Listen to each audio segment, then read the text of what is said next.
Crystal Levanway here in Phoenix, and I'm talking about how trustee sales work here in Arizona.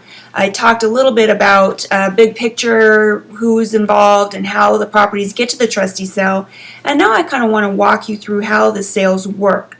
Now, like I said, a lot of the properties that are scheduled for trustee sale are postponed, and only a small number of the homes that are up for auction are actually sold. The remainder go back to the bank. So the first thing is, list is put out, and it's got to be issued 24 hours prior to the sale, where the bank specifies their opening bid for the property. The bank determines what the opening bid's going to be, and sometimes it's market value, sometimes it's well below market value, sometimes it's well above market value. So that's why a lot of the properties don't sell, because there's just no good properties to bid on.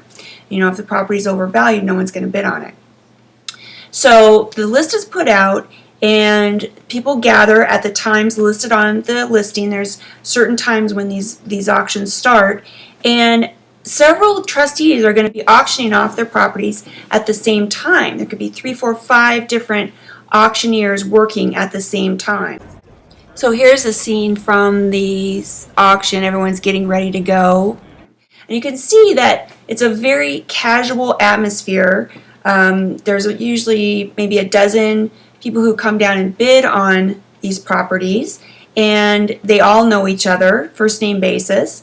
So every once in a while you get a newcomer, but for the most part it's a small group of people who understand the process and have the means to purchase properties at these sales. So here's an auctioneer who's getting ready to auction off one of the properties.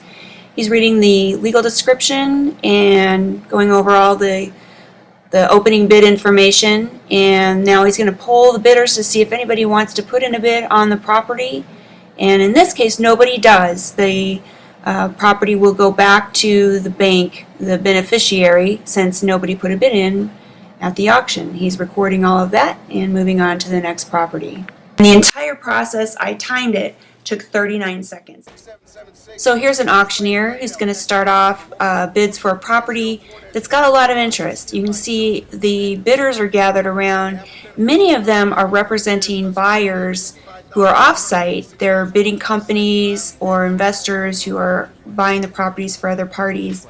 So the opening bid is stated, and then the minimum bid after that is $1 over the opening bid. If no one else bids, then you win the property. In this case, the bidding went on for quite a while, and you can see people checking in and make sure that their buyer still wants to go higher. At some point, one of the bidders will win the auction, and then the auctioneer will call it a closed auction. And then right on the spot, the bidder has to present a bond of $10,000. 66, Zach. 67.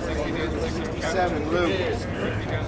Once, twice. So here's the thing, why not everybody can buy a property at the trustee sale. Here are the rules of the game. If you are buying the property, you need to give the auctioneer some information ahead of time about who's going to take title, and you go ahead and do your bid.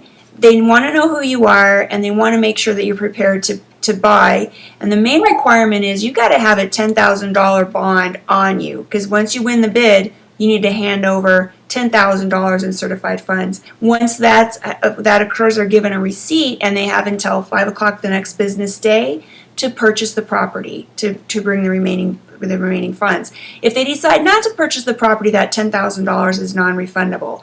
So these auctions are not for the faint of heart by any means, and you really need to know what you're doing. So the next series I will talk about is a little bit more about that, the risks involved with buying at an auction, and who actually is buying at an auction. So stay tuned for that. And if you have any questions, shoot me an email at kristen@hereinphoenix.com. I would love to hear from you. Make it a great day.